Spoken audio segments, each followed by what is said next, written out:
Newsflash is brought to you by Franco Trading Enterprise. Still, fun papa fee.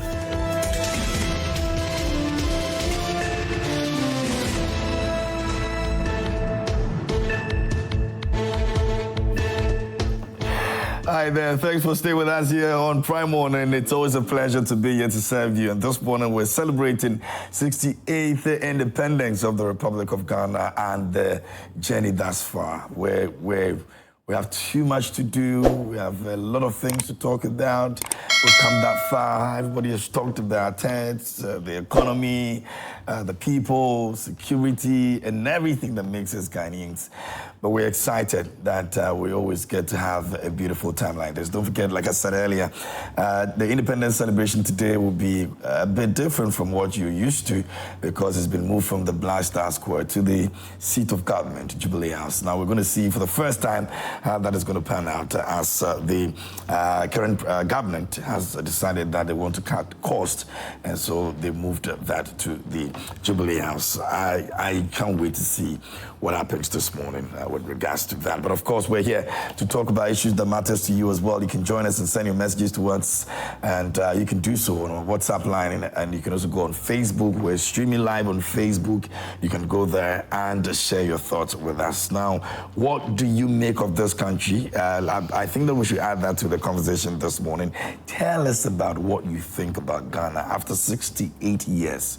What do you think? You think we've done well? We've pushed far, we've tried our best, and we've done something quite spectacular that we should be proud of as a country. You can send that thought with us here, shared with us here on the show on our WhatsApp line a bit later on this very show. We're going to be opening the phone lines to speak about some of these things. But in the meantime, you can send your messages to us. Whilst you criticize some of the issues that we're going to be talking about today or talk about it, you can also let us know, indeed, 68, you think we've tried as a nation, or we've done well, or we can still do better. All right. A big thank you to Franco Trading Enterprise, still phones, Papa, we're grateful to them this morning here on the show. Don't forget that you can go to Franco Trading Enterprise and grab yourself something very, very, very, very, very beautiful. I mean, if you're talking about gadgets, then it has to be Franco Trading Enterprise. Phones in different types and shapes. So we've got accessories for you. We're giving you a 40% discount on all the accessories you buy from us. We've got refrigerators. We also got CCTV cameras, televisions that you can buy from us. If it has to be gadgets, it has to be Franco Trading Enterprise. And so do well and make yourself available and buy from us. If you need an air condition, you have to also come to Franco Trading Enterprise. Our numbers are on your screens. You can call us and talk to us. And please don't pick any number on social media to do business with us. Just call the numbers you see on your screens. Better yet, you can just download the app. It's the Franco Trading app on Google Play Store. You're good to go. And you can also check on our website. It's www.francotrading.com, and you can get all the details and everything you need over there. Our branches are always open for you, so please come through and do business with us. Franco Trading Enterprise says still phones Papa. It's been weeks, it's been months since the current administration took over as the government for this nation, and a lot of things have happened. Now today we're looking at the issue of contracts, and regional and zonal school feeding coordinators have had their appointments terminated by the Gender Ministry. We're going to be looking at that, and also we'll look at the new Bank of Ghana building. Now it's believed that $230 million have been paid to the contractors. Now $31.8 million is still outstanding, and the new Bank of Ghana governor has been revealing some of these things. Dr. Siam has been speaking on that. We want to look at that issue as well. But in the meantime, let me welcome my guests in the studios. And on Thursdays, you should be rest assured that lawyer Kwame Jantua will be here. And he is today looking very, very, very, very Ghanaian and in chroma. Why are you laughing? No, I haven't seen you. I haven't seen you in this before. Have I? Lawyer, I've never seen you in Nkrumah, like real deep.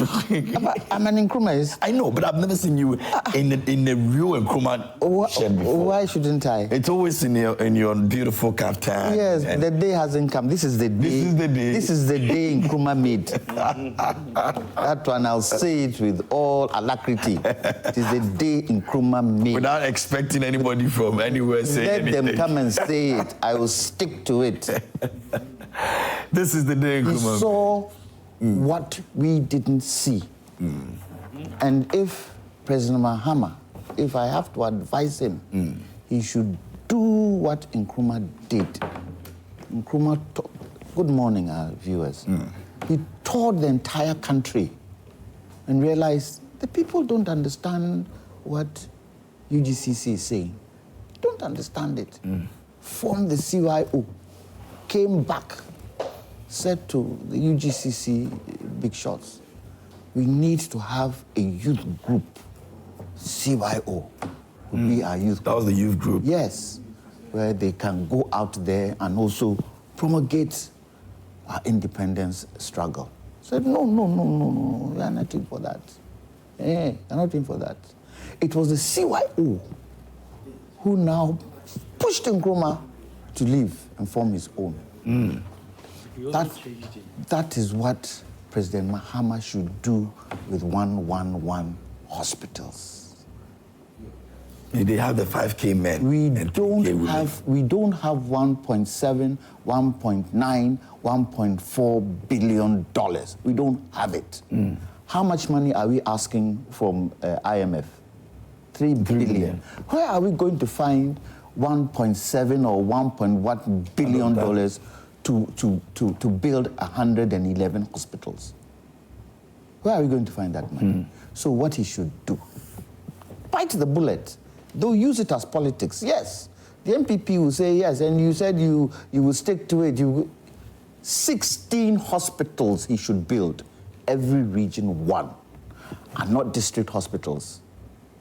Not regional, we're talking about regional. Yeah, regional hospitals, good ones. Because in every region, there is a semblance of a hospital. And then what you do, ramp up the hospitals that are there. 16. If he said in the 4 years, he's building 4 every year, will he not build the 16 by the end of his tenure? Will he not? Will it be $1.7 billion? No. But what will it stop? It will stop people traveling from the north to Kumasi to attend Okonfo-Anokye, because there will be equally a hospital that can cater for them over there. For them. It is an ambitious project. Yes, it will come with a lot of criticism as well, especially with the agenda. 111 hospitals. Is it possible? Was the NPP able to build 10? If for nothing at all.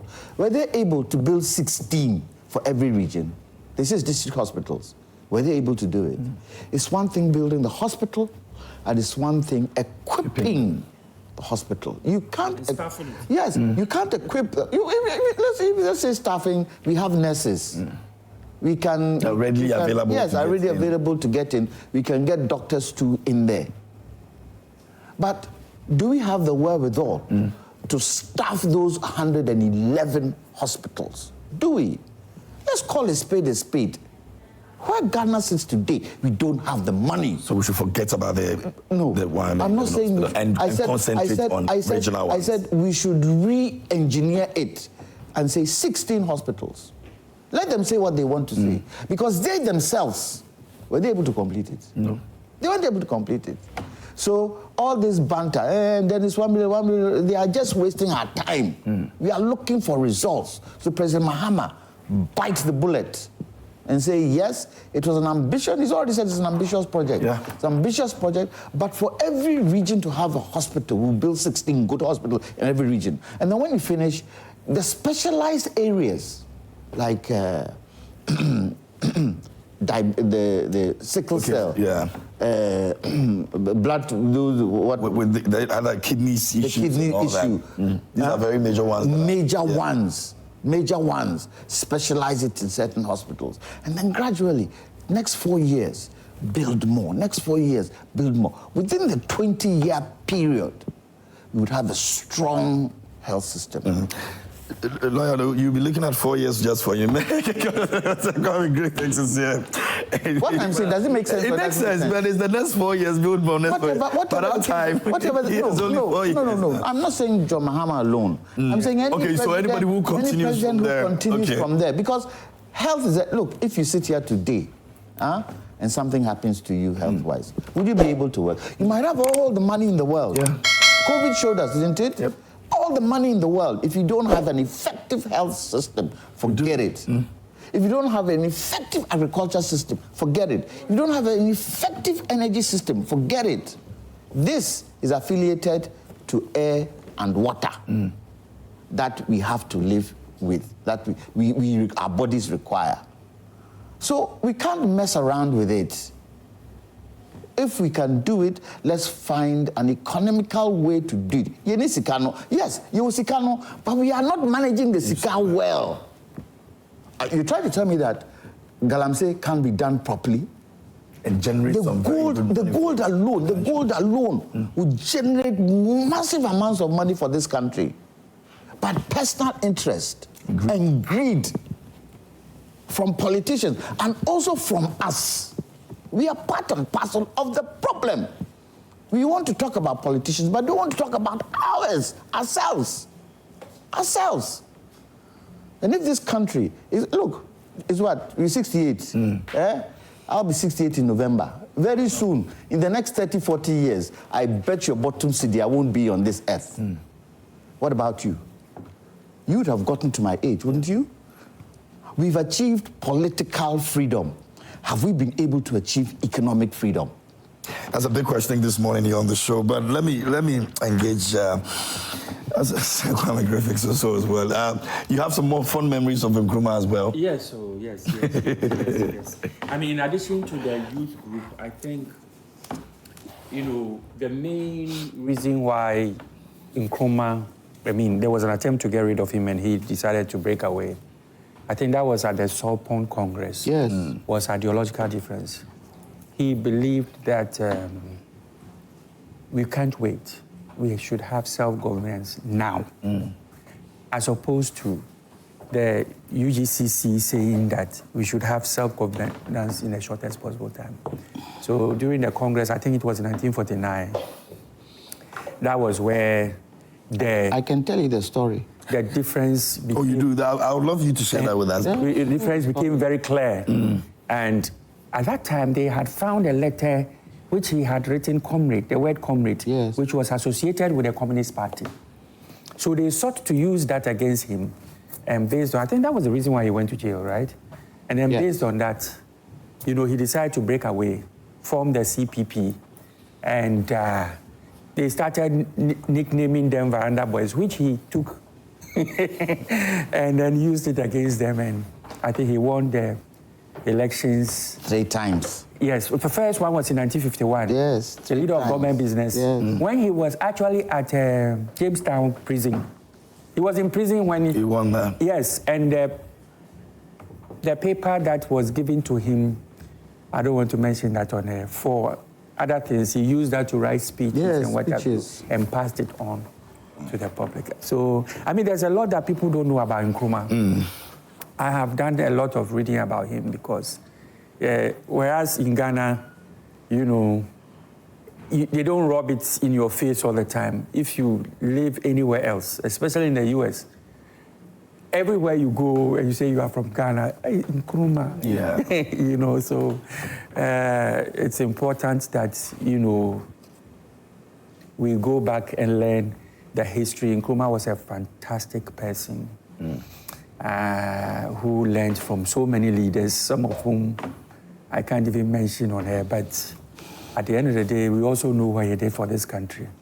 So I think it is in order that my brother is celebrating Nkrumah today. They should come home. See, the CPP would have a home in the NDC because we actually... I didn't see that one. Nor did I see it coming. No, but that's true. We will not use statements like Kwame Nkrumah. No. We actually know what Nkrumah has done for this country. And we give him the due recognition. So any political party that is, riding on the legacy of Nkrumah, I think can find a home in the end. Okay, lawyer, are we ready? I think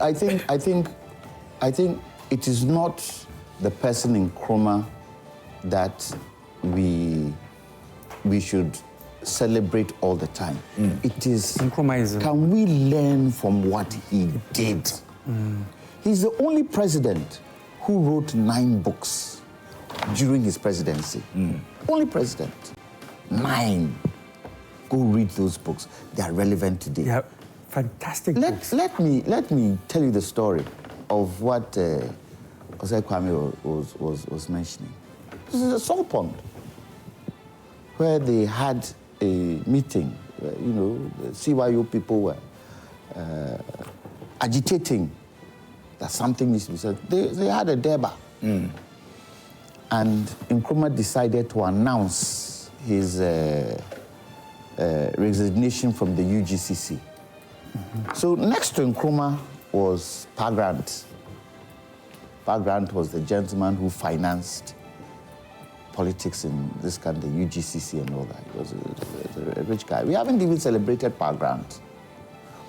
As Nkrumah was reading his speech, he was pulling his jacket. Nkrumah Jai.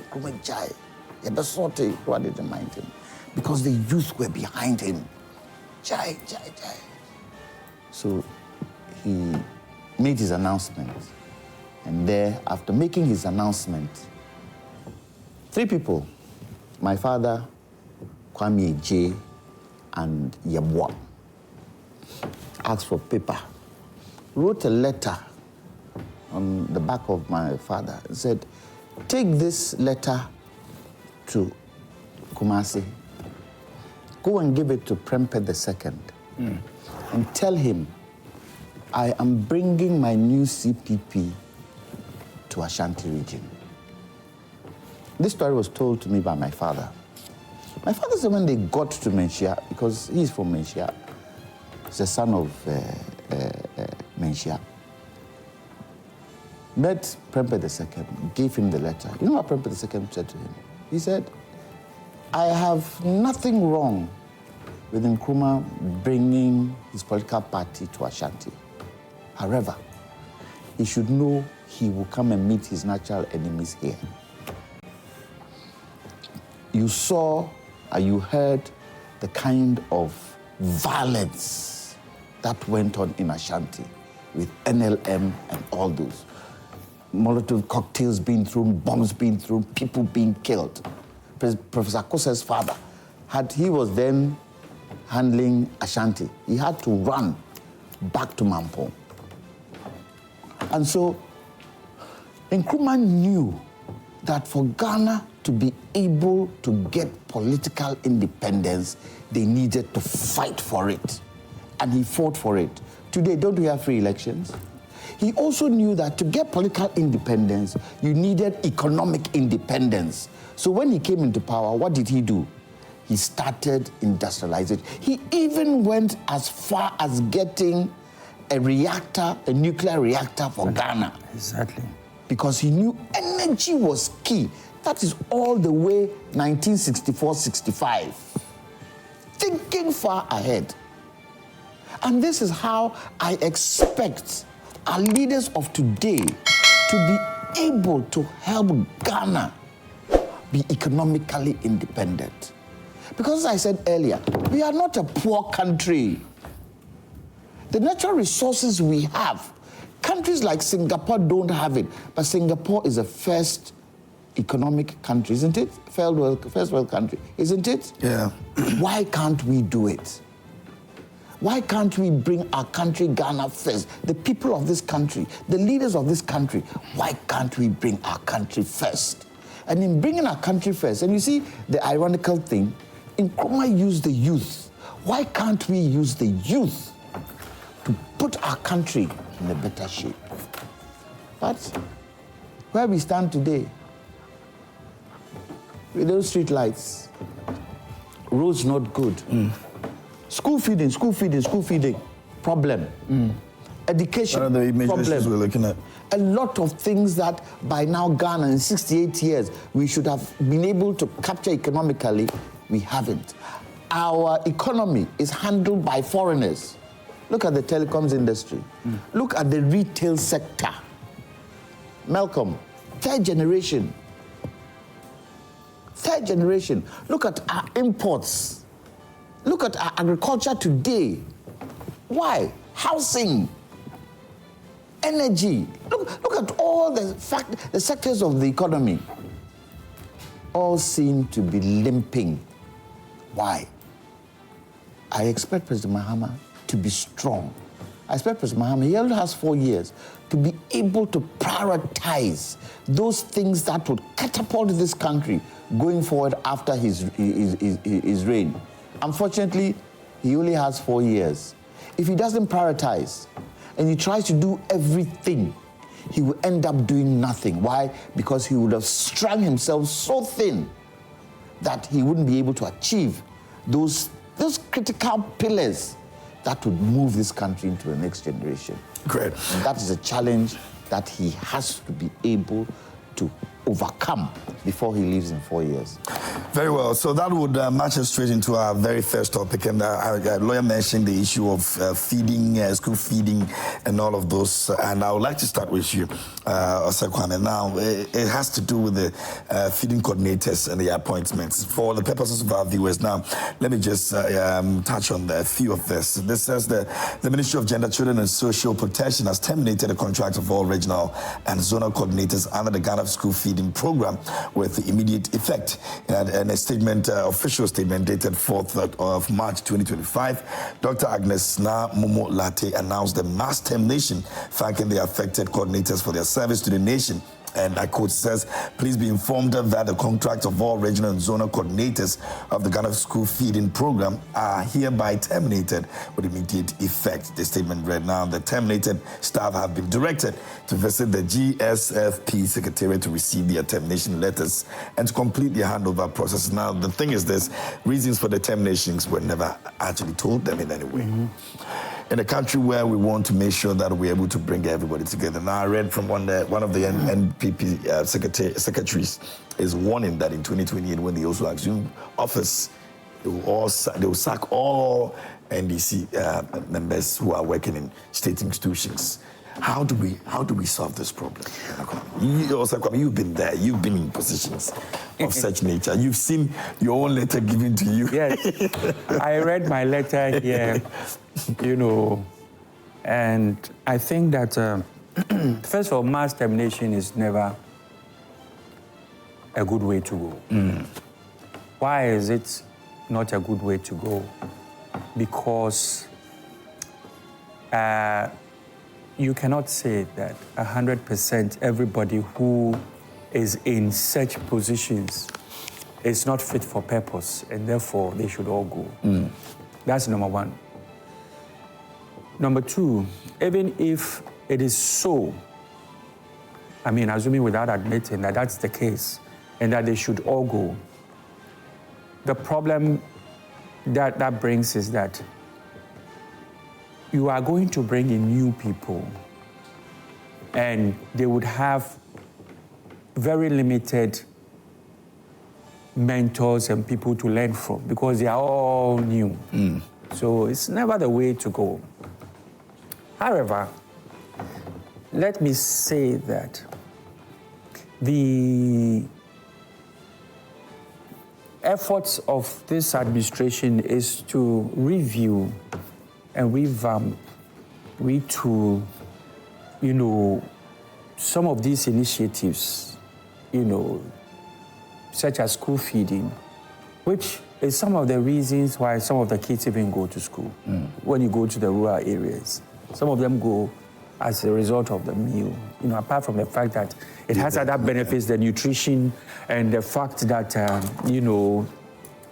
kids studying and being fed is, positive mindset and all that.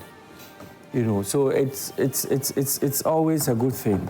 And any effort to reform, because currently it's not really going well. The price, when they tell you how much they are feeding a kid, you'll be shocked. And also, in the past, we have had as far as 2 years, 3 years in arrears, and I wonder how they are able to, cope with feeding these kids, feeding our kids for 3 years before they get paid. So I think it's part of government's renewed effort to reform all these, programs and make them, push them much more towards achieving the goals, the intentions with which they were created. But it's beginning to come across like a payback. Well, in 2017, something similar happened. I'm sure you were in this country. All the coordinators were. But should that be the case? Is that the it shouldn't be the case. I have given you a reason why in 2024, 2025, it is very obvious, and it is in our manifesto, that all these programs are going to be reformed, reset, to make sure that they serve the purposes the framers and the crafters of these programs intended it to serve.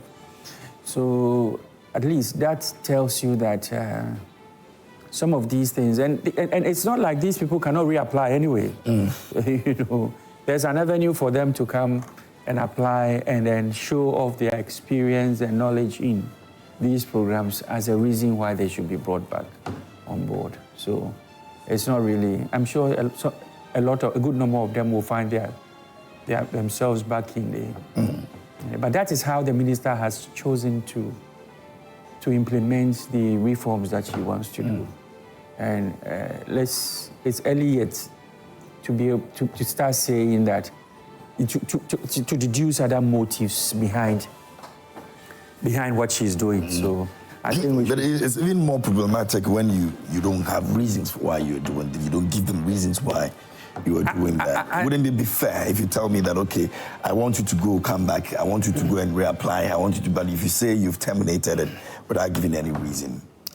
I think not giving reason does not necessarily mean that there are no reasons. I'm sure. So inform them about the reason you are doing that. Wouldn't it be fair? Well, is that the termination letter? That's not a termination letter, is it? This is it. This is termination of contract. Okay. Yeah. So, but the issue here is that reapply. There's going to be a more transparent way. Perhaps the recruitment process of getting people into such positions has always been a challenge with that. And these are things that we have said time and again, that some of these people happen to just appear out of nowhere. For example, that, look at, for example, recruitment into the armed forces. You would expect that there will be, and other security, agencies. There's a process, and the public is made aware and all that. But under the past administration, sometimes you are there, you will hear that, people are in camps training to be immigration officers. You don't even know when the process began. So you see, all these things give reasons. I am going to actually, I am going to write a petition. I'm going to petition the president on the removal of the political people within the Electoral Commission.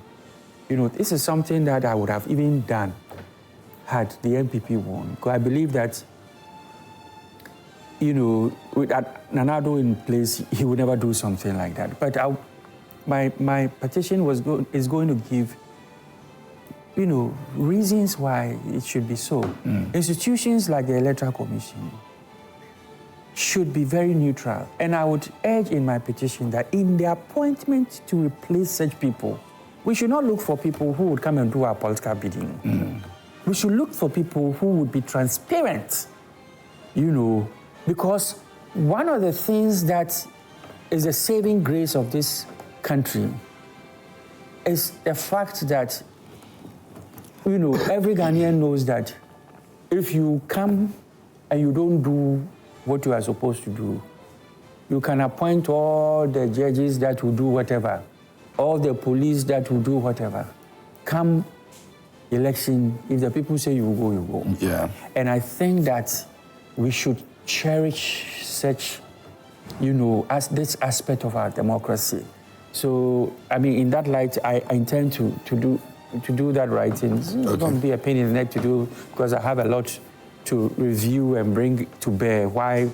Compelling reasons. But you see, it still stands to say that when you put political people in certain positions, sometimes it becomes a problem.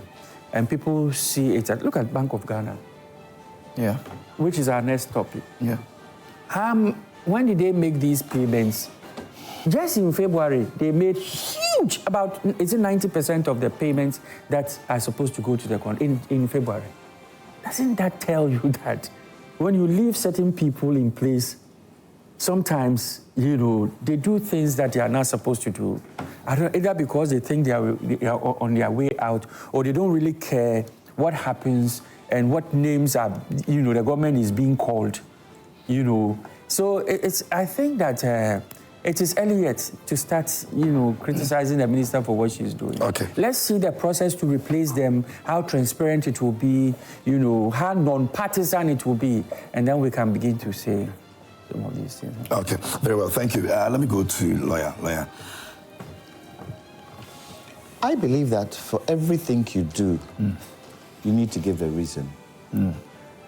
The kind of votes that this government got, or the NDC got, shows that people are looking for transparency. People are looking for a situation where you give a reason why certain things are done. Mass termination, what's the reason? One of the challenges the school feeding program has gone through is the fact of lack of adequate funding. It's been a huge challenge, and we should discuss that. How are we going to fund the school feeding program? Because it does what? It looks after over 4 million children. Some children use that as their main meal, especially in the rural area. Yeah. Yes, it is bedeviled with so many challenges that it needs to be looked at again and the right things put in place. I don't understand why, with such a program, we need to politicize it. Because over the years, what have we seen? It's either NDC caterers or MPP caterers. NDC caterers, MPP caterers. There should be a situation where you can value the people who are coming to cook the food. Because if you give children the wrong food, what does it do? It can affect their health. So the kind of food that is given the children should be that food that is nutritious for the children to be able to grow and grow well. If you don't eat good food, your brain doesn't work well. And so, if she's terminated, I would have loved a situation where reasons were given, so that we can sit here and interrogate the reasons, look at the reasons, and see why. Even if you came and you told us, at this particular moment, government doesn't seem to have the kind of financing to put this in place, but we are working on it. So what we're trying to do, we're trying to sanitize the partisanship of the school feeding program. I think we need to sanitize it, yes, because of the politics we find in there. Tomorrow, MPP will come, and MPP have started saying it. When we also come into power, we will sack every NDC person and bring our own people in. Is the country for NDC MPP? No. The country is for Ghanaians. And those people are also Ghanaians. It just so happens that the politicians have made them partisan, which shouldn't be so. I would want a situation when things are looked through, normalized, adequate funding is found for the school feeding program. All those who have been terminated should be given the opportunity to reapply. In reapplying, there has to be a criteria that you need to pass to be able to do it. And let's also, and I'm not sure, you'll be able to tell me, or Kwame will be able to tell me, the school feeding program, was it decentralized? It wasn't. Was it in the communities? Did they take the caterers from the communities? Or they were... It wasn't entirely. It wasn't entirely. So if we have to decentralize it, let's decentralize it, so that those within the communities are the ones who cater for it. Number two, we need to be able to find adequate food sources for the caterers. The caterers, they need to go to the market and buy the food, isn't it? If it so happened that government supplied the food for the schools, will that help? So government takes that responsibility of supplying the food that needs to be cooked. So if it's rice, government buys bulk rice, and government needs to be able to do what? To monitor how the rice is being used, how the food is being used, so that you don't get pilfering from within. A whole new setup should be put in place that will transcend years to come, so that there is a formula that we are following. If your child is in school, you'd want them to eat good food, wouldn't you? Yeah. I mean, when we were in school, when we were in primary school, 10 o'clock, our days were even nicer. 10 o'clock, cocoa drink, biscuits, sandwiches, what do you call it, juice, 10 o'clock. You had all of that? We had all of that. For breakfast? Yes, 10 o'clock, primary school. So in the morning, if you didn't even eat breakfast, your parents know that at 10 o'clock, you'll be giving good meals for you to now go and continue the rest of the day till the afternoon, till you go home and eat lunch. Are you saying we can't do it? We can. We can. But it is the politicization of it that creates the challenges. Let's depoliticize it. Let the minister give us the reasons why she's terminated. Let us interrogate the reasons and the plan the minister is going to put down to make sure that the school feeding program is adequate. Because as it stands right now, there's not even a way forward. It's not. You don't even know where we're going. The letter does not even state that we intend to do A, B, C. So then it makes it look as a political witch hunt, which probably is not, but that is how it looks at. And it's been the conversation. Yes. If you look at the mass termination that have come quite recent. Yes. So let's do things right. And please, President Mahama, if you see appointees doing things that will create challenges, call them and speak to them and tell them this isn't the way we should go. You've done A, B, C, D this way. We need to see a change. Ghanaians in 2020 indicated we need a change, and it showed in how they voted. In 2025, they've said it again. We need to change things. We cannot continue to do things the old way we used to do it. No. There's certain things we need to change. And you see, with the kind of elections we had and the kind of votes we had, the people need to be part and parcel of governance. That is what they are telling the government in power. That irrespective, we need to be part and parcel of it. You need to be able to come back to us and give us reasons why certain things have been done, so that we also understand where you're heading for. Because at the end of 4 years, we need to be able to determine that you've been able to do what you promised to do, even if you haven't been able to do all. And no government will be able to fulfill all its manifesto promises. But those promises that you have been able to do, has it had an impact in turning things around? Even if it's true and it's felt. Even if it's felt. People want to see a continuity of things that you have done, and we need to feel it. That yes, school feeding program by 2028 is perfect. When the child is going to school, they expect to go to school, and they are happy to go to school because they know if for nothing at all, they'll get one full square meal, period, which is good. So I hope that President Mahama will speak to his appointees that please, when you take certain actions, give reasons for the people. He himself, has he not given reasons for so many things that he has done? He's given reasons. Told us why. It won't happen. 6 March. What did he say to us? We don't have the money. He told us how much it cost us the last time. We don't have the money let's to take do it away it. and bring So it, let's do it small. Give us the reasons, the appointees. You see, the success of President Mahama will depend on the appointees he puts in place. Because you just can't come and say, I've terminated this without giving a reason. Give a reason.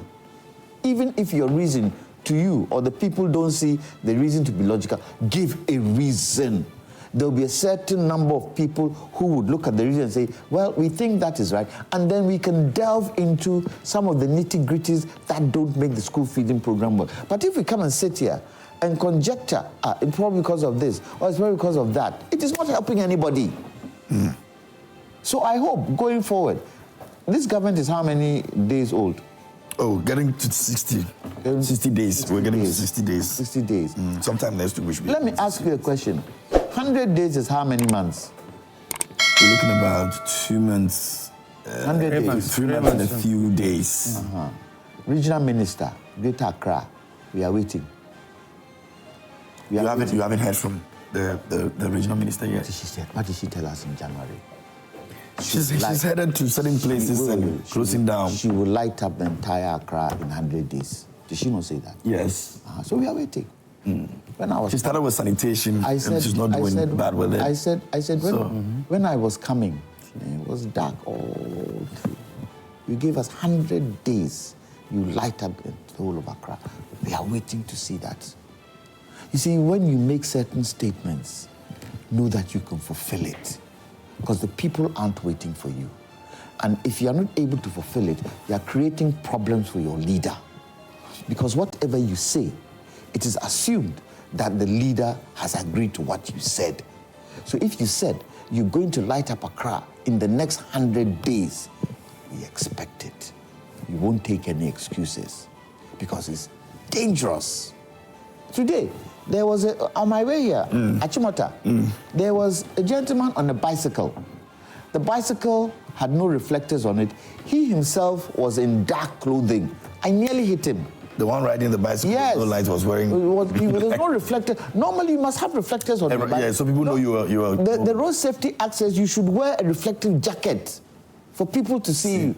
Couldn't see. He was in a dark T-shirt. Couldn't see him till I nearly hit him. If there were street lights, would I not see? Of course, you'll be bright enough. And you see, the other thing is that because there are no street lights, the car coming on the opposite side puts on its highlights. So you on the opposite side is shining in your eye. And when it's shining in your eye, you can't see the road properly, although your headlights are on. And people do that a lot. They don't even know when to use the highlights then. So if you're not careful... Because they don't see the road. And they are not sure whether there's a pothole or a speed hump that they need to slow down, especially when they are not used to the road. So if you say you light up Accra in 100 days, we expect it.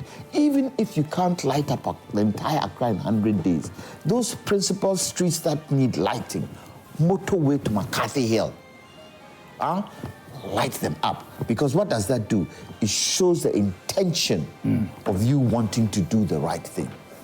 But for nothing at all, not seeing anything in the next 100 days, where we are how many days into 100 days now?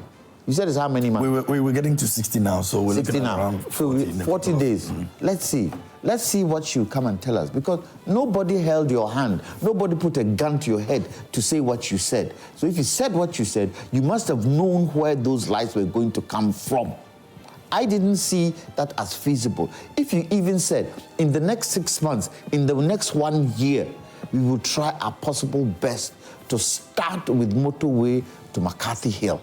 Light that up. It gives you time to put things together. But if you said 100 days... Maybe because she knew she had already made some plans. And so the confidence in telling Ghanaians that in 100 days I'll be doing this project for you was there. We've already said we are 60 days into the 100. We are left with 40 days. She could make it up for the 40 days. Fair enough. I don't have a problem. I don't have a problem. Because you know, the one issue about sanitation is also another thing in the country, and she's gone. She's doing very well. You know, in terms of that, very well. Stopping certain she's people, doing very well, very well. Selling bad places and all of that. Yes, she didn't make that kind of commitment. This she made a commitment.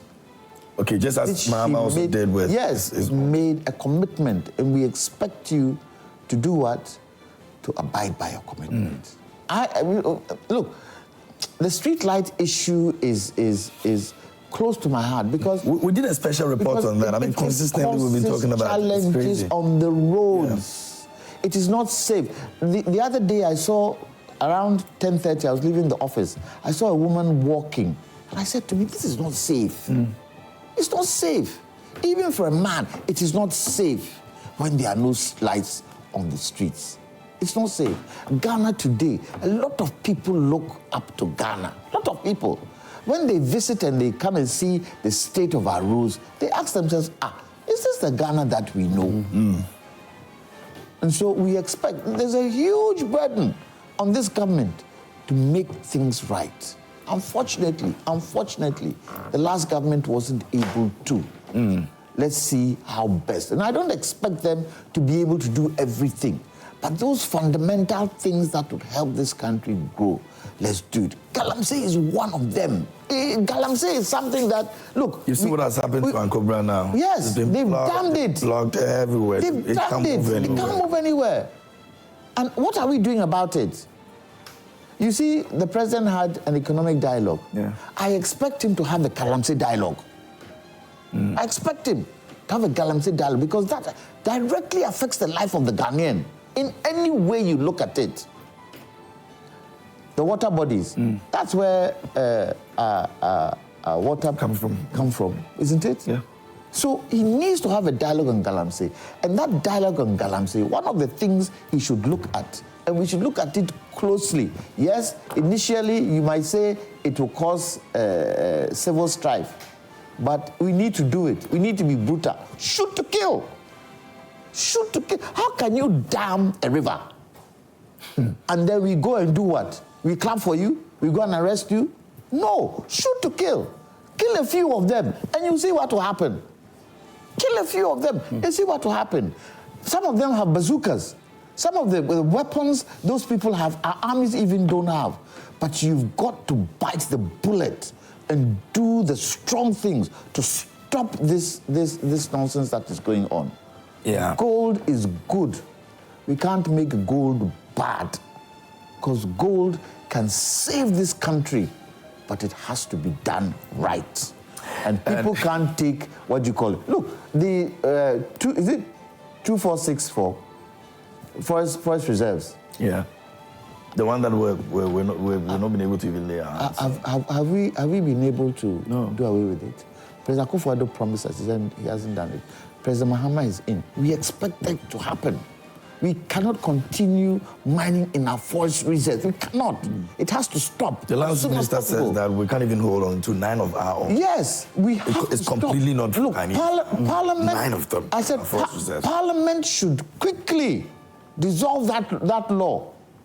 And the army, anybody they see in the forest reserve, shoot to kill. Because biodiversity is being affected. Shoot to kill. And let's see who can go in there. Speaking of that, we understand that in Odumasi there was an explosion and 1 person is dead. About several others have been injured. What caused the explosion? The same Galamsey business. Same Galamsey business. And the funny thing is, these people, they keep losing their lives almost every time. But they still go. They still go, yeah, they still will make their way. There's something. Because if you're not doing it right, there's a program on GSTV called Gold Rush. How they mine gold in America. Boy, oh boy, oh boy. It's beautiful, eh? Beautiful. And when they finish, they have the responsibility to reclaim the land. And it is done in areas where there's no habitation. Yeah. Whatsoever. It doesn't affect any person. And when you see the gold they come up with, $1 million, a small bottle from debt. They have it, we have it. We have to do ours right. Gold can save this country. We think God was stupid to put minerals in our country. He wasn't.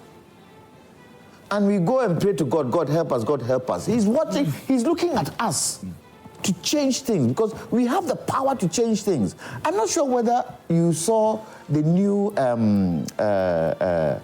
these huge tourist boats, those boats that they take for the cruise ships. The latest one that is built is higher than the Statue of Liberty. Huh? And I looked at this and I said, so this ship, human beings built this ship. The intricacies, the little things, human beings build this ship. So what can't we do in Ghana that we are struggling? Doesn't make sense. It doesn't make sense. No, but it doesn't make sense. What did Trump say? What did Trump say yesterday? They are going to make sure they put the American flag on the planet Mars. You think they can't do it? Oh, they will. They will be able to. So why can't we do it?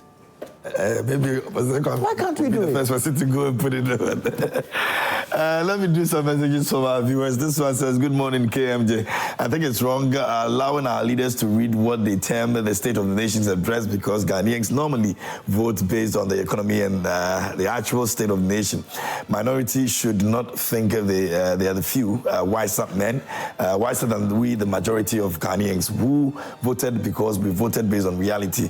Mahama was not good and was voted out in 2016. Now we regretted and we saw that it was far, far better than Akufo-Addo. That is why we brought him back. John B. from Achim Tafo. And this one says, good morning. NDC has the right to revoke illegal recruitment without financial clearance when Ghana is under IMF job freeze. It's hypocritical for NPP to cry wolf after laying off 13,000 in 2017, whose lawyer was Ayenini. Ghana Web 2017, and Akufo, it was proceed on leave against non-accounts, including the arrest of Chikata in church and Victor Solomon, who died in prison for no crime. Apollo 568 was a mass dismissal by Buzia, and when the court ruled against the dismissals, they said no courts can force them to employ, and that's also some precedents that has been said over there. Good morning, KMJ. With the termination of school feeding coordinators contract, I personally see nothing wrong with it. The truth is, these contracts are given to political parties and empower women. We all will call the government out if they make wrong termination. Not this. My party women enjoyed during our regime, and these women to deserve some same opportunity. As a country, should we build a terminal which will only be put to use once a year? Is that our priority? What's then the difference between building of cathedral and the Hajj village? Our brothers and sisters from the voter region put more premium to a comment passed by a parliamentarian concerning the former president than the tidal wave destroying homes and properties. You have the chance to be in a parliament, and this is what you come to discuss with parliament. As for Galamsey, it's like a 4x4 race, and people leave the office and NDC take over. K. Frimpong sent in that. Let me go to Samim Boachain as Marcus, and it says, let me use your platform to congratulate my industrial sister, Shali Nana Osei Ampim, on her appointment as Eastern Regional School Feeding Coordinator. I pray that the Almighty grant her the wisdom, strength, and resources necessary to excel in a new position and bring benefits to all our future leaders. Keep soaring higher and higher. Happy Independence Day to Honorable Frank Bekwe Esiedu Petozia. Okay, let me go to this one over here. Greetings, KMJ. I believe if Nkrumah can open his eyes today for a second and speak to Mr. Jantua, he would express a very huge disappointment in him. If Mr. Jantua proud himself to be a CPP member and left his party and always supporting the NDC, and he feeling ashamed, he should stop praising what Nkrumah has already done. After all, every Ghanaian knows that we appreciate it a lot. He should try to revive the CPP. The talking is becoming too much of him. You can't leave your unmanaged family behind and advise someone's family to do well. I wish to see him and the CPP come back stronger in the coming days. And Nana in Aguna Suyadru, I'm sure lawyer will respond to that in appropriate. Good morning. 68 years of independence, yet the youth of this country are hopeless. No jobs, nothing available. You complete school and become a burden to your parents again. So what is the essence of the country being happy to be celebrating this every year? The youths are suffering because there's no jobs, and we keep wasting money celebrating this for what? A country that cannot even pay NAPCO trainees arrears over a full year, and these trainees are going through a lot of difficulties, yet we are wasting money decorating things for celebration conversation celebrating this independence for what? This must stop and channel the money into jobs venture for the youth. All right. Over here says, good morning, KMJ. I'm a little disappointed in your topics for discussion this morning. I'm surprised that over 100 ministers and deputy ministers, mostly appointed by President Mahama, is not part of your topics for discussion this morning. I know Mr. Jantua won't say any word about it at all because he and his NDC has been exposed by the so-called lean government. Amino in his away. Amino, be coming down, okay? Okay. I think that will be all. Let's come back when we are able to grab some more messages. We'll do it. You want to respond to anything quickly before we move on to the BOG? Do they not support the political? Of course they do. All the things they are saying. Do they not support? They do. I have said, but you shouldn't. Listen, I have said, and I haven't hidden it. I've told the CPP that the CPP alone cannot do it. We are splintered. We are splintered everywhere. Ghanaians don't like parties that are splintered. And I have said to the CPP, we need to come together as one force. Because if we don't, what happens is that others will be pissing in when we are trying to get ourselves back. I have said, and I've told my party people, we need to be able to bring all the facets back together under one umbrella. We have PNC, we have GCPP, we have this, all scattered. It doesn't work that way. The CPP was able to win 79, although they had banned the name CPP in 79 because they were together, because they were able to organize. And they put who there? Liman. Who knew Liman? Who knew Liman? Did he not win an election? Did he not win an election? And for me, if I feel that a president has come in and is doing the right thing, why shouldn't I give him support? And if President Mahama, down the lane, does things that are ultra-virus, I will say it. Well, yeah. I will say it. Because what? We are building a nation, not a political party. President Akufo-Addo, all that he's done in terms of the DDEP and all that has not affected all of us. If President Akufo-Addo did the right thing and was able to get this country back onto a much higher stand, would I not have benefited? Yeah. So that is where the issue is. Okay. And if President Mahama does not do the right thing down the road, we will talk about it because it affects us. It affects us. When President Nkrumah came and he did the things he did, are we not praising him? Did he not benefit us? Yeah. So what are they talking about? All right, let's tell me thank you to Franco Trading Enterprise this morning, and the news flash is probably... Why? Because I'm supporting what President Mahama is doing. It means I'm NDC. I don't have an NDC card though. I'm Ghanaian first. I'm Ghanaian first. And I'm not saying President Akufo-Addo didn't do anything. President Akufo-Addo's government was one government who had most money of any government that has come into this country. But they weren't able to do more. The money that they got, they could have done more. $58 million in a hole. Okay. You clap for that?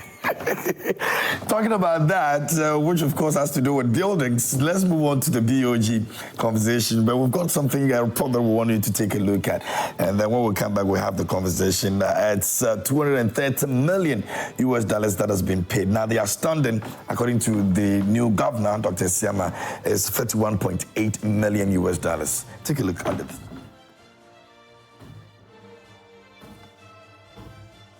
Intense public conversation at the back of the Bank of Ghana recording over 40 billion Ghana cedis. A section of the public argued that the Bank of Ghana did not have any moral right to want to construct a new head office for itself, costing more than $200 million when it was making such huge losses. Today, the new central bank governor, Dr. Johnson Isiama, did come to Parliament to apprise the House on this development. First, he has been breaking down some of the cost items for the new Bank of Ghana head office. Mr. Speaker, the project was initially valued by the PPA at 81.8 million US dollars, but later increased to 121.1 million dollars. This was revised again to $222.8 million, and I'm just rounding off, Mr. Speaker, after the redesign and inclusion of building management systems. The total project cost increased to $261.8 million. Integrated electronic security systems, which was also awarded at a cost of $15.8 million, and furniture and furnishings, that was also awarded at $11.1 million US dollars.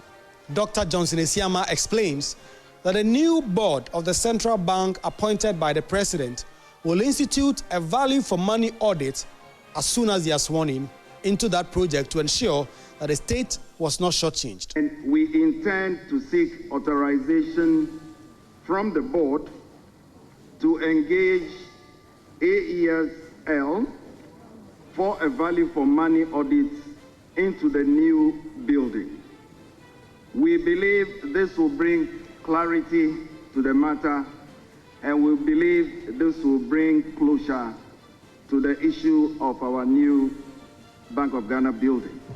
Following this presentation, Minority Leader Alexander Afenyo-Markin was clear in his mind that the presentation of the documents to the House shows that the erstwhile NPP administration, as well as the managers of the Bank of Ghana at the time, did no wrong.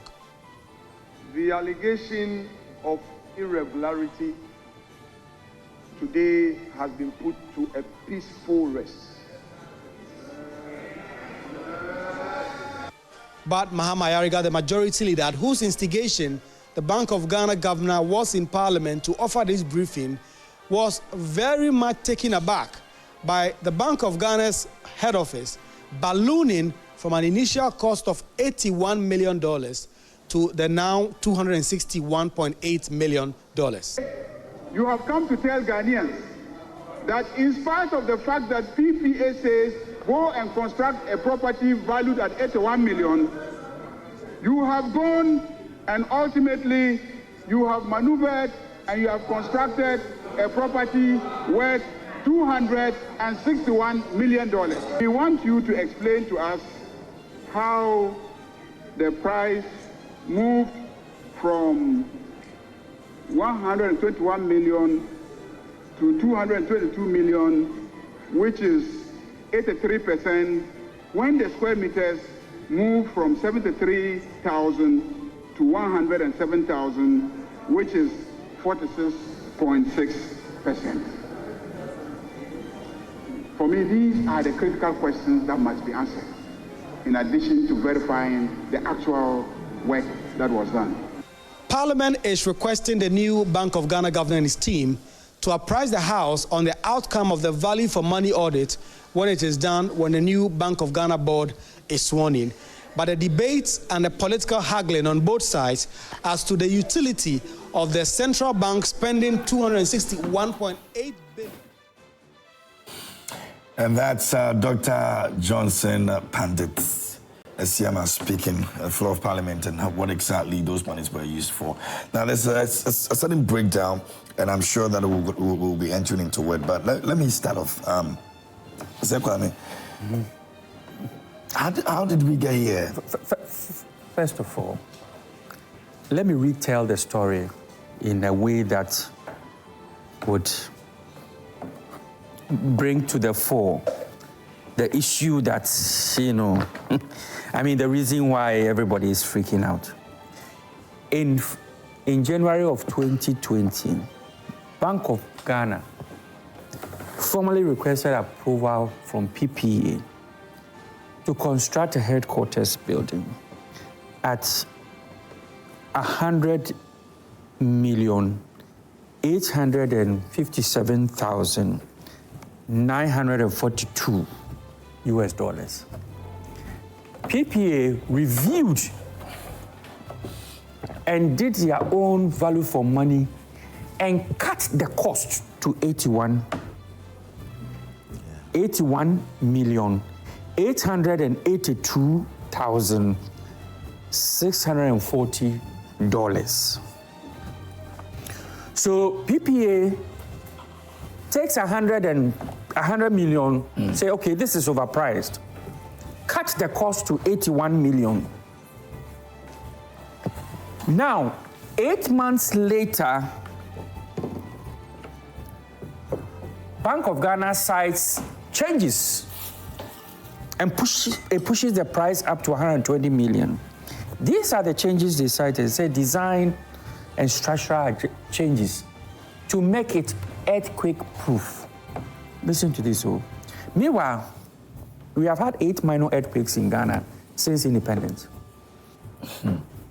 And it didn't cost Bank of Ghana even a damage worth 1,000 cedis. Yet they sought to build. And the old Bank of Ghana is an earthquake region, an earthquake site. The area. Yeah, the area there. So they sought to build an earthquake-proof building that is going. So it justifies that then, if the place is an earthquake. Yeah, but the point is, we have had how many earthquakes? And they are building since independence. Since independence. Protects that. Listen, since independence. 68 years. 68 years now. We have had 8. I have a list of all of them. Let me give them to you. But so it means that it's possible it can happen over there. Yeah, but see, the highest we have had is the magnitude. So does it not justify? The highest magnitude is 5.2. Is 5.2 magnitude. It started in 97. There was a tremor, 4.8, which covered a land of 10 kilometers. We had May of 2003, 3.8. Then 2006, 3.7. The highest is 5.2. And if earthquake has caused a major damage in Ghana, we would all know, because we've all been around for at least a few years. So, I mean, to solve a problem that hasn't occurred since independence, that will cost the nation so much. This happened again in 2020, because they were trying to rush the contract through in 2020 before the elections. By 2022, the cost had gone up to $230 million. Don't forget, this is the same contract that PPA found it to be overpriced and cut it down to 81 million from 100. Now, it has passed its initial overpriced cost of 100 million. It's reached 230 million. Why would people have an issue with such a contract, especially 230 million in 2022? When you look at the financial statement of profit and loss and other comprehensive income of Bank of Ghana, they made a loss of 60.8 billion, which was unprecedented. In fact, it hasn't happened again. It's never happened that way. Inflation surged to 54% in 2022, the same year that they were seeking to build a Pentagon with 230 million. The cedi depreciated, Forex Bureau rates, by 54%. Even the interbank rates depreciated by 30%. So the question here is that even if there was the need to put up a new headquarters building, was it really worth the cost? At a time where we were faced with such financial difficulties as a nation, I mean, could we have built something in a neighborhood of maybe $20 to $30 million, and would that be adequate? And if we needed to move from the current premises of the Bank of Ghana, could we have done the same thing for maybe $10, $20, $30 million? The biggest of all the issues is that all this money we are talking about which finally came up to 260 million, over 200 million of which was paid just in February of this year. Why? That is after they have left office? Yes. Why should that be the case? So you see why people are reluctant to keep people with certain political affiliations in certain positions, you know, because they feel that they don't owe any allegiance to the current administration, and therefore they will do things anyhow. At this time where we have so much to pay, look, we were here talking about the fact that we didn't make adequate plans to keep our lights running due to the pigging of the West African gas pipeline. We were talking about the coupons that were due, and we had only 115 million instead of 6 billion, which was required to pay the coupons for the first quarter of this year alone. Now, is that the right, a prudent use of our national resources? I think this is what people are actually talking about. This is the reason why I think it was necessary for Parliament to bring this to the floor, and I commend them for doing that.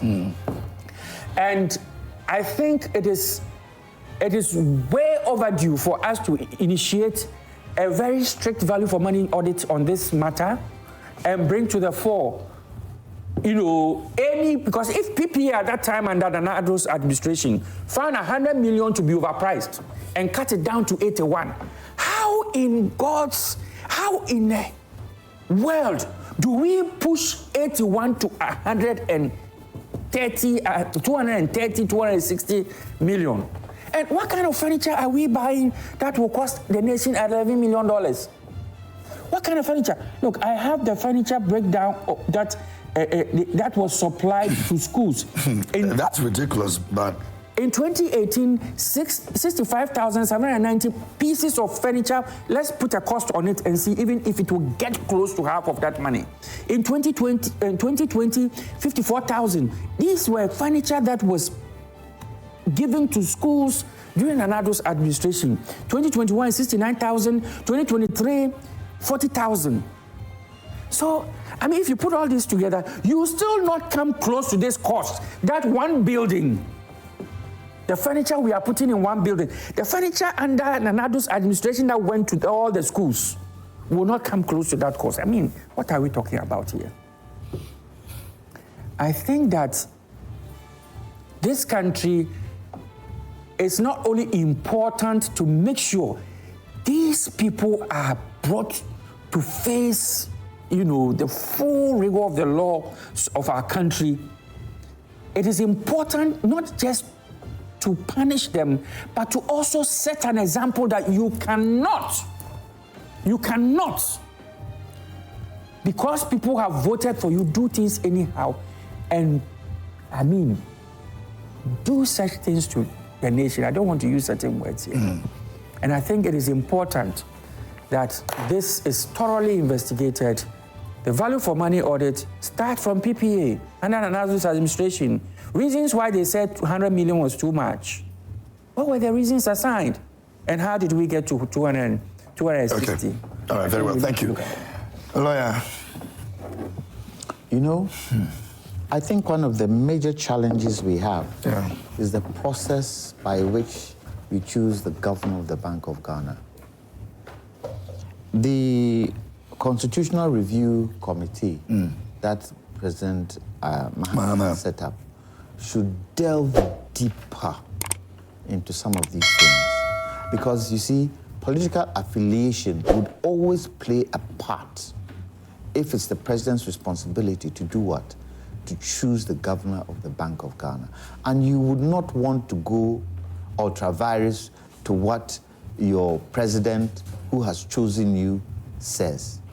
Exchequer, the governor of the Exchequer in the UK, it is not the Prime Minister who selects the governor of the Exchequer. Let me tell you how it's done. Step 1, selection process. The Chancellor of the Exchequer, who is the Chief Financial Minister, that's Minister of Finance, of the UK, initiates the selection process. 2, Advisory Committee. The Chancellor appoints an advisory committee which typically includes senior officials from the Bank of England, representatives from the UK Treasury, independent experts. 3, candidate shortlisting. The advisory committee identifies and shortlists potential candidates for the role of governor. 4, interviews and assessment. The shortlisted candidates are interviewed and assessed by the advisory committee. 5, recommendation to the Chancellor. The advisory committee recommends the preferred candidate to the Chancellor. Chancellor's recommendation to the Prime Minister. The Chancellor recommends the preferred candidate to the Prime Minister. Prime Minister's approval. The Prime Minister approves the recommended candidate. Then a formal appointment is made. We need... That's a rigorous process. Yes, we need a process where it is not the president who has the responsibility to choose the governor of the Bank of Ghana and to choose certain strategic areas. Like the IGP, they should have their own system of choosing an IGP and advise the president that this particular individual passed the interview that was given. So that political affiliation is out. So that you can hold responsible a governor who comes into power and does some of these things. 11.1 million. Let me ask the question for furniture. How much of that furniture came from Ghana? That's another issue. Imported. How many? That's another issue. It could have created local content. Yeah. Job for many. Job for many. How many of that came from Ghana? Yes, I believe some of the systems are advanced systems, AI systems and all that. But even so, there are companies in this country today doing fundamentally well where AI is concerned. I don't want to advertise any company, but there are companies today who have launched AI applications in Ghana today. I know of a particular company where Silicon Valley is chasing them for some of the things they are doing with regards to AI in Ghana today. Were they considered? What was the criteria of choosing those who would help put equipment and all these things in? We should look at that. Now, it will be sad, it will be very sad that from 81 million, it went to what? 200 and something. Is it 200? What is the figure? Yeah. Well, eventually it's 260. If you put together the taxes and all that, there's an outstanding 300, 30-something million. So we're looking at 261.8. That's a lot of money. Let's put the equipment and all the other ancillaries aside. Just the building itself. Let's hope, let's hope we find no untoward activity in there. I would want a situation where we get an independent body to do the valuation and not the Bank of Ghana itself. Because you're playing judge and jury at the same time. Get an independent institution to do it and let's see. Because what are we looking for? It's not a witch hunt.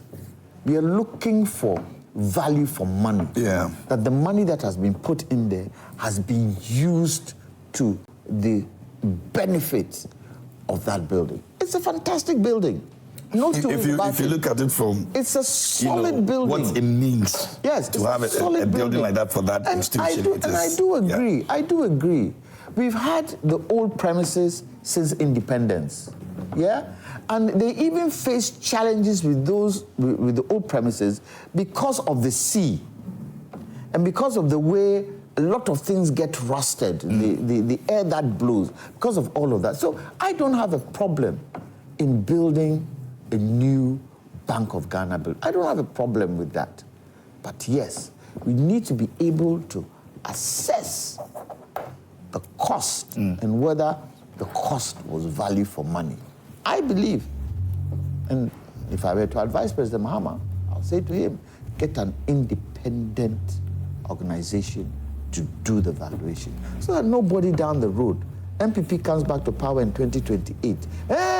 They did it themselves. They've done this. They didn't do this. They didn't do this. We don't want any of that. And that independent body should report directly to Parliament.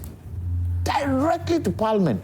That independent body should come directly under Parliament, because what do we have in Parliament? The people's representatives. And it's the people who would want to know whether the money spent has been valued for money. So let's see where we go from here. Nothing should... Is this something you think that will happen in the near... What? The audits that you're asking of, you think it's something that eventually we'll get to have it happen? Well, let's see. I can't sit here and say... I'm saying because of the new administration, and they believe we all have accountability when it comes to it is up to President Mahama to make sure that whatever his appointees say happens. It's not shoved underneath the carpet. It is not shoved underneath the table. If you say A, the people expect you to do A. Because you see, in Ghana today, we won't take up cutlasses and truncheons and all that and go and stand in the streets and make noise. No. The silence of the Ghanaian is more powerful than cutlasses and guns. They will watch you. Okay. Come next election, you're out. We've seen it happen. Haven't you seen it happen? Even with the previous government. They warned the previous government in 2020. Because you haven't done things right, we are going to show you a little bit what happened in Parliament. 50-50, wasn't it? Yeah. What happened with President Akufo-Addo's votes? It was halved, wasn't it? They should have taken warning from that and started doing things right. Yes, COVID and the so-called Ukraine war came in, but still, they could have straightened things. But they took it for granted. And Ghanaians show them that you cannot take us for granted. This should be a warning to all of us. And one statement that President Mahama made, he said, "Abaye de botechino, and one de boboba." So his appointees should be very, very, very mindful to do things right, to make sure that the vision he has he's able to achieve it within the next 4 years. All right, so that's a lot for this morning. We'll probably be ending this conversation today with the explosion that I told you about a couple of minutes ago. We're trying to see if we can have... Where did it happen? In Odumasi. Rastos will give us some update on that and what... and that was Galamsey? Yeah, you know, he's been flowing this Galamsey issue, and he did the Cobra story as well. But when I heard the Cobra story, I was sad. It's so crazy. Like, it's the audacity for me. Sad. For people to think that I've got that capacity to block an entire river at both ends, so it doesn't move. It becomes stagnant. And I heard the people within that community were demonstrating against those who were trying to stop them. How is that possible? Look at that. How is that possible? It doesn't make sense. No. President Hama should quickly move on this Galamsey thing. I think there's been some work on the Galamsey, if I may say. You know, Galamsey works, and it's not an issue of some works. Please. We have to begin to go beyond. Please. We have done some works. Please. We have done the job. Please. Oh, no, we'll get just there.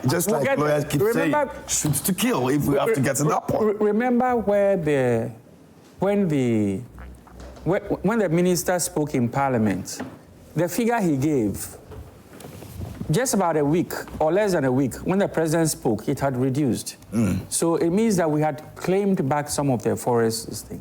The issue is that when you move, they go back. So now there's a mobile team in place that would make sure that those places,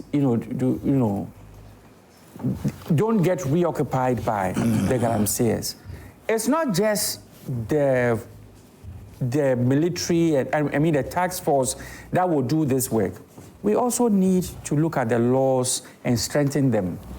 Those who have concessions and claim that galamseyers come in the night to come and do A, B, C, D, and therefore they are not responsible for that. Some of them are themselves doing those things and say it is galamseyers who are doing it.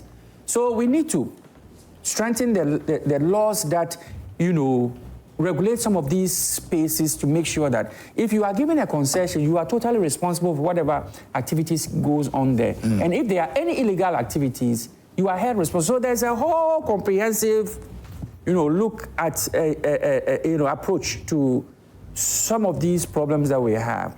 As I speak to you now, there's a task force that is moving from one forest reserve to the other. These are huge spaces, and it won't take just a few days to clear them all.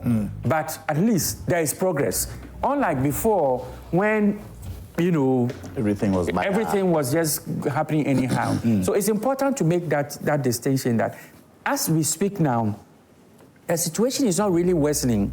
We are actually taking control of some of those places. We cannot just fly jets in the air and rain bullets in the forest reserve. We can't do that. But we eventually will probably have to get if they clear you and you come back, you have to get to that point. Yes, so we have to give enough warning, because even in the military, the funny thing is, even during war, there are rules of engagement.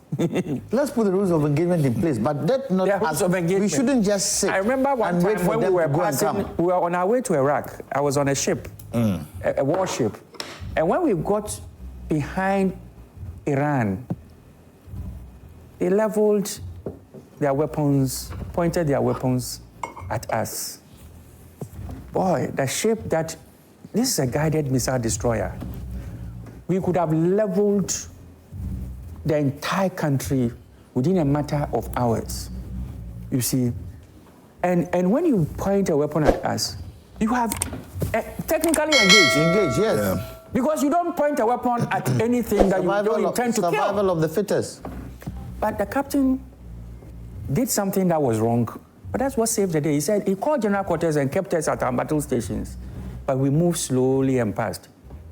But actually, the right thing for him to have done was to engage. But he didn't. You understand? So I think that But Kwame, haven't we tried it? Oh, there's a new regime. There's a new regime. As I speak to you now, even the community address systems are being used to educate the people. Discussions are going beyond just the chiefs. Discussions, the localities, the local people, they go to the town and engage the entire community and tell them, look, we cannot continue to do this. These are the reasons why. And therefore, it is not just the responsibility of the task force. You also must play the role of blowing the whistle when you see that these things are happening. And also, tell your children that when we say they shouldn't go there and when they go there and something happens to them, it is their own wahala. But Jose Kwame, one of the major challenges or the major things they will ask you, what's the alternative? Well, so you just can't go into community. It's the right thing to tell them, but you also have to be able to tell them what the substitution is. What are we going to do to make sure that you earn an income? Very good. That's so therefore, there's the initiation of mass registration of galamseyers across the country, because you will start implementation and realize that people who were probably even in Togo doing shoe shine will come and say, we're also doing galamsey. We expect you to take. So there's mass registration. So there's a whole plan in place. Why are we not seeing that? Why are we not seeing that? Well, if there's a plan in place and we are seeing and the people are knowing, the aspect it you are doesn't seeing, make easier. The aspect you are seeing is the fact that as we speak now, is it about 4 or 5 forest reserves that were occupied? We've gotten rid of the galamsey people in those areas. In the president's speech, it was clear. He mentioned the areas that we've gotten. I don't have them here because I didn't see galamsey as part of the topic. So I don't have that. I'm not close with that information here currently. But he mentioned the areas where we've gotten rid of people. Even if we go at that pace, and I'm sure the pace will pick up, even if we go at that pace, it is very obvious that within a matter of a year, we would have no issues. If you're looking at 4 or 5, and you have about 44 of them, which according to the lands ministry or the minister, they have been taken over by these people. 9 of them completely we can't even take back. Oh, no, that doesn't mean we can't take back. Look, they cannot have more. If they have occupied it completely, they cannot be, and you're not putting measures to ensure you get them back, the 44 that has been also occupied, you don't even have the capacity to deal with that. These things, the task force, don't forget, was peopled and pushed into the field in less than a month. If they have been able to recover 5 forest reserves, what that means is that if in 3 weeks they've recovered 5, it means that moving forward you can do more. But you know that it comes with pushbacks. Yes, you know that it comes with pushbacks from these people. It won't come with pushback. No, but it always does. You see, the point we are making. They won't just sit down and say, "Oh, they are coming, so we're just going to be here." The point we are making move. is that They'll come back. as we are moving, there's community engagements in the areas where we have been. Alternative source of livelihood is being looked at as to what else the kids will do. Because mining is not bad. It's the way we are doing it to destroy our bodies. You understand? Even the galamsey, the way it is being done now with the chamfines and what have you, leaves a lot of gold. Look. Leaves a lot of gold. There's too much money being left on the table. You understand? But the effect of it is dire. Yes. So it is important that these kids are, even if they would engage in mining, it is done legally and away from our water bodies and done with the appropriate technology. And that's exactly what we've been in power for less than 60 days. You see, I totally agree with what Osekwam is saying. Water bodies shouldn't be a place where we go into. However, let's adopt the agricultural route where we have cooperatives for mining. Because it won't stop. It will not stop. Mining won't stop today. It won't stop. But let's organize it properly. Let's have cooperatives for mining. And let's be able to have the experts to teach them the right way to mine. The country itself needs the gold. The international companies that are here mining, how much of that gold comes to Ghana? It's bullion, isn't it? Yeah. They take it out to refine, isn't it? And when they refine it, they come back and sell it to us. So the percentage that we get from some of these official foreign companies is small. Yes, we get taxes and all that from that. But the small-scale miner would have to sell his gold to government. And if we put the right processes in place, where they know they are part of a cooperative, where they know they are being supplied, like Cocoa Board is trying to supply cocoa farmers with all the implements to grow cocoa. If we do it that way and we structure it properly, the gold that is mined, what are they looking for? Are they looking to keep the gold? No, they are looking for money. It is government who would buy it, and it strengthens our economy. I don't have anything wrong in mining. I don't want them to mine on water bodies because water is life. But on the land, the entire surface of Ghana is covered in gold, north, south, east, and west. If you see the Gold Coast map of Ghana in terms of gold, you see it everywhere. It's like salt on the coast. Natural salt in Ghana, that is our second gold. It comes naturally onto the shore. Low tide, it goes and it leaves the salt. That is one area we should also look at. But we should make sure we do it right. These people who are in the rural areas doing this mining, let's make sure that they go to school to a certain point.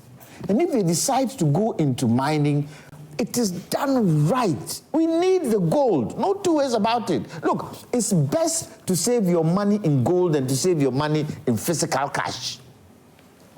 If you have money, go buy gold and put it down because the price will always increase. So if these young people want to go into gold, very soon, if we do it right, they would be the next generation of mining companies in Ghana. And gradually, it will shift from foreign to local. but we've got to do it right. I don't think anybody is against gold mining. It is the method and the way we are doing it. That is the challenge. And we don't need to be fighting with them. We should be able to convince them to understand. Look, we are not stopping you from mining. However, we want to do it better for you. We want to make sure that it is done properly. You still do your mining, but you do it in such a way that the country benefits. Let them understand it. Take it to schools. Let it be part of the curricula of people who are interested in mining. Teach them basic level going up. So by the time they finish, they have at least the knowledge of doing it right. Why don't you see galamsey in South Africa? Why don't you see galamsey in Australia? I was looking at the list of countries that are classed as huge gold mining countries. Yeah. America is one of them. Australia is another one of them. I think it's Indonesia is another one of them. South Africa. Ghana wasn't part of it. But we are the #1 producer in Africa today. But we weren't part of it. We need to be able to do it right. To stop all this rigmarole and type of excuses that we give. And I always say, a leader is supposed to be responsible and not give excuses for things that weren't able to be done. So we expect the leadership of President Mahama to be responsible.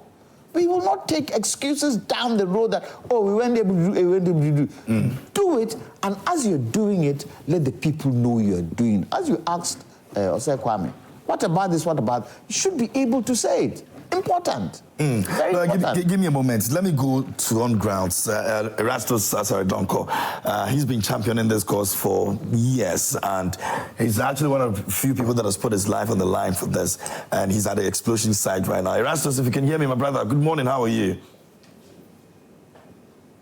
Try and unmute your microphone for us so we can hear you, please. Yeah, can you hear me now? Yes, we can. Thank you so much for joining us this morning. I can see behind you the explosion, the fire, and everything. What don't we know as at this moment? Well, so what we have gathered so far, you can see the extent of damage. This is where the shop used to be. About 3 shops. They sell a number of mining equipment used by the locals. Remember, this Odumasi town is associated with underground mining.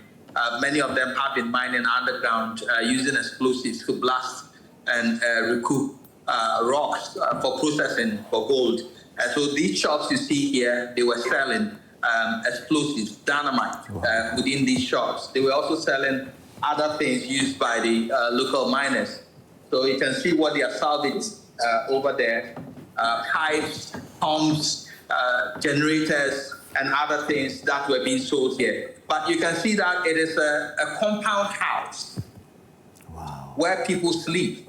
So these 2 rooms over there, I understand that there were some people who were in there. They've been burnt beyond recognition, according to the residents here. I have gone in there trying to see if I could see some remains, but there's nothing in there. And they are saying that because of the intense nature of the fire, they are sure that they are burnt and you cannot even recoup their remains. So 2 people here, according to residents, have been burnt.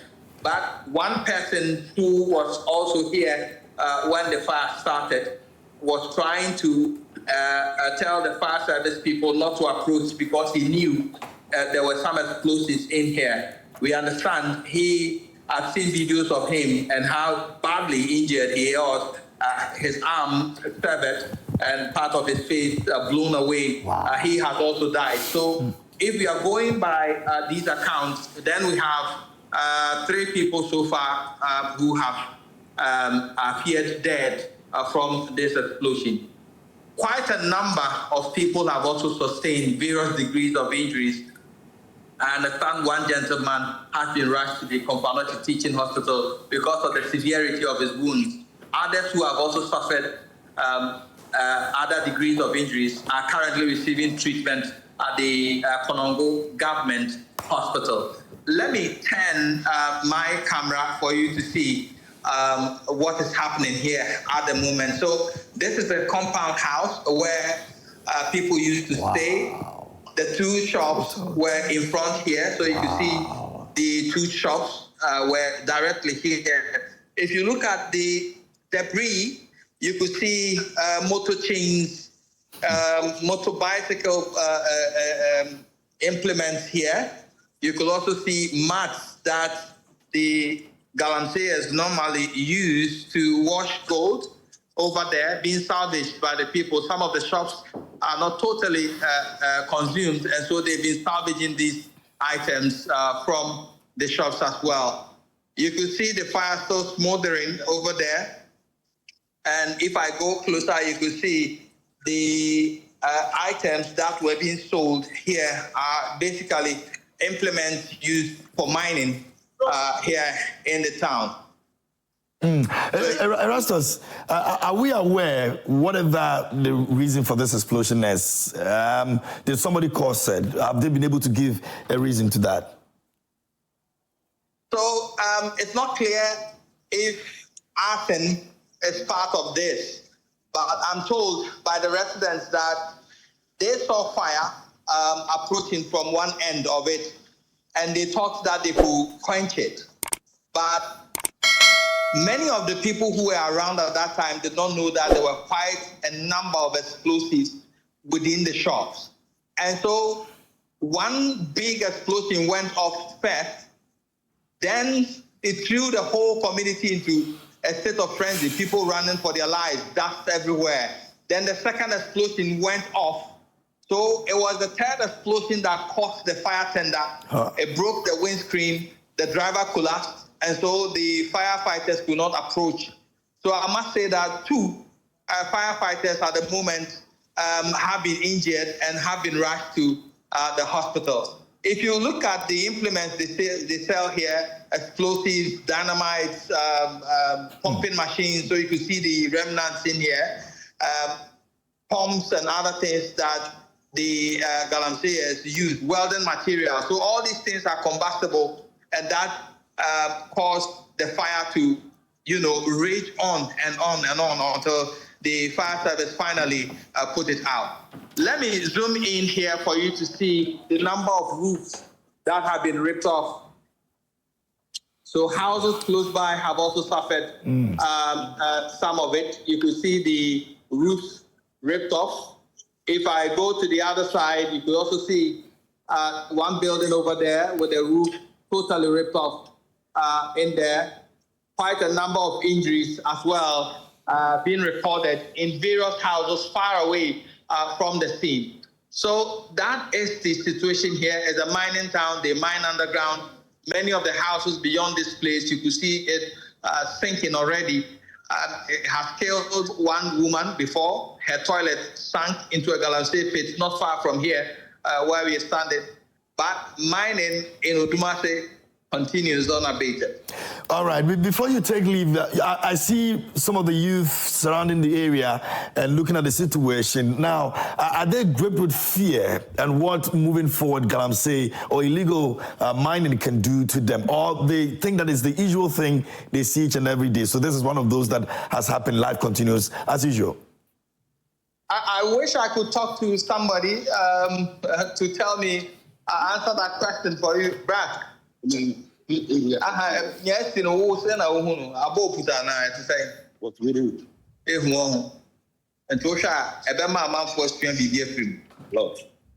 A lot. Like what? Tell me something. You are shocked. So that's the kind of shock on his face. You could see it. Boss, send our own here. What's ebe ma man for just ebe ma man for to stand away o me niam na ebe koso sa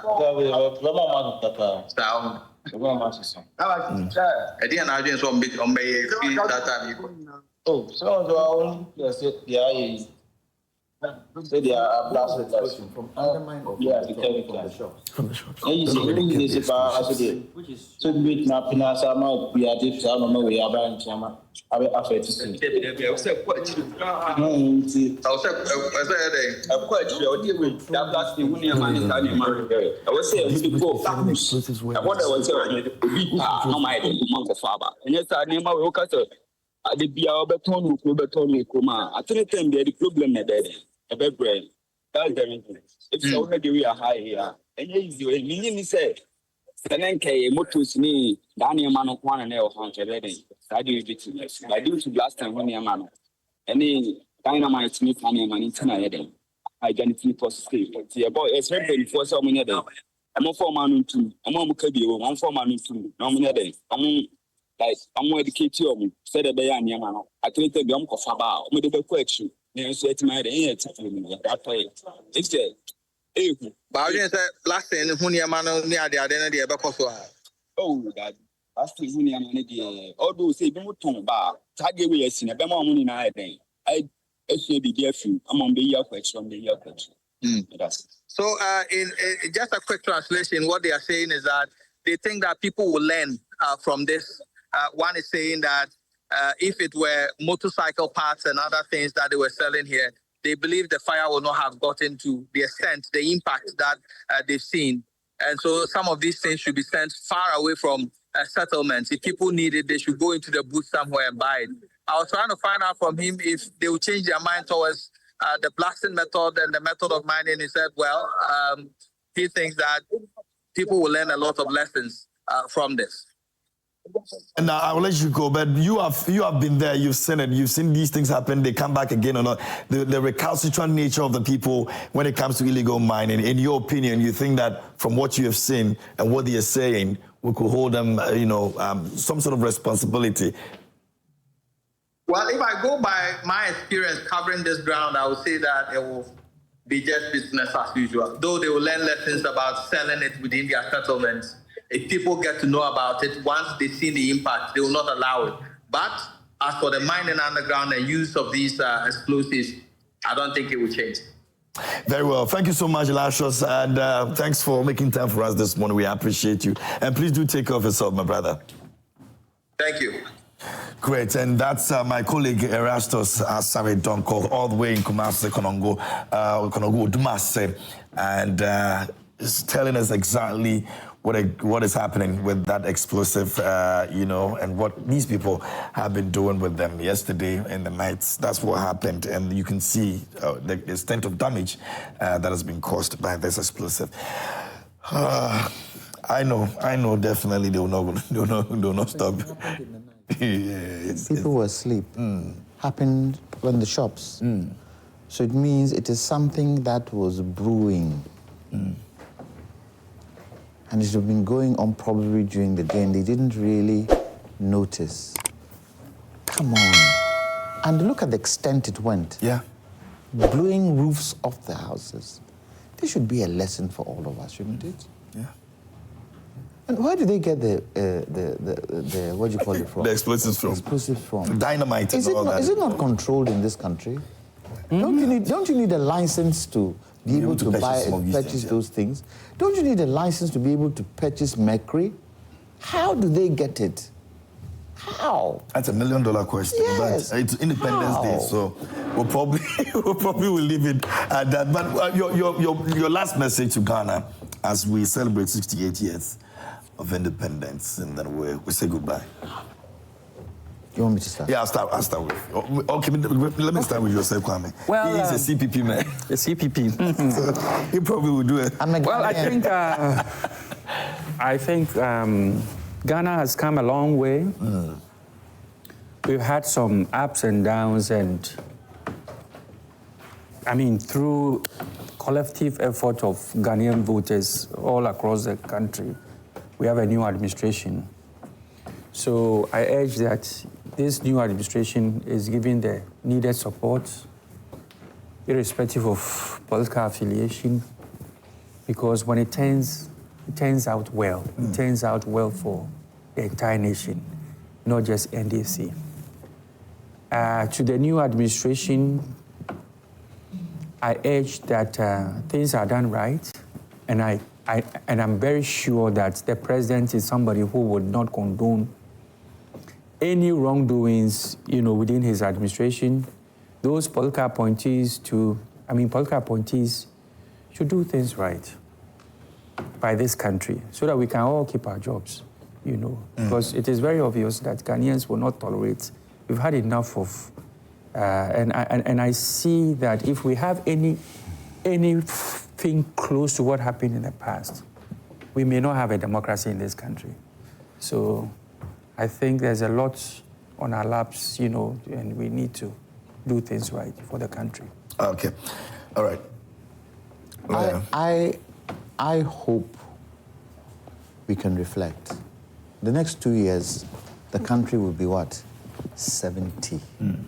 We've got to be able to reflect. I would like a situation where partisanship is not the central focus. The MPP has had experience in the last 80 years of things that they did right and things they didn't do right. Let's put the partisanship aside and begin to build a nation called Ghana. Let them contribute to the dialogue of building this nation called Ghana, and not wait for them to come back into power before they start contributing. Because the government that would leave, this NDC government that would leave, there's something called perpetual succession. You would need to continue what they decided, what they couldn't continue doing. So if we can bring our experience to bear and even tell the people at the end, we told the NDC to handle this way, and that way. They didn't. If they had, we wouldn't have gotten here. What does it bring? It brings collective unity between the people. Look, why is it that football, we can all come together, there's no MPP NDC. But in nation building, we can't come together. It is something that doesn't bode well, doesn't bind well for us. Okay. Some of us, we will be old men in the next 30, 40 years. But we need a youth that can be together to build this nation going forward. So let's reflect as to where we are economically and see how best. Let's use what we've just seen as a stepping stone to unite this country, because that unity is important. I like what Trump has done in terms of deciding ain't giving no aid to nobody. What does it do? It helps us to look in. Because looking in, we have the natural resources, we have the capacity, and we have the people to turn things around in this country. Very well. Both from the MPP, both from the NDC, both from the CPP, both from the PNC. Let's try our possible best to unite in building this nation called Ghana. Thank you very much, Lawyer Kwame Jantua, for joining me this morning here on the show. And of course, Mr. Sir Kwame Prefix, thank you so much for the time as well. And hopefully we all become one people, and we'll move on and also ensure that this country gets to where it's supposed to get to. A big thank you to Franco Trading Enterprise for making this conversation possible. Please do well and buy from them.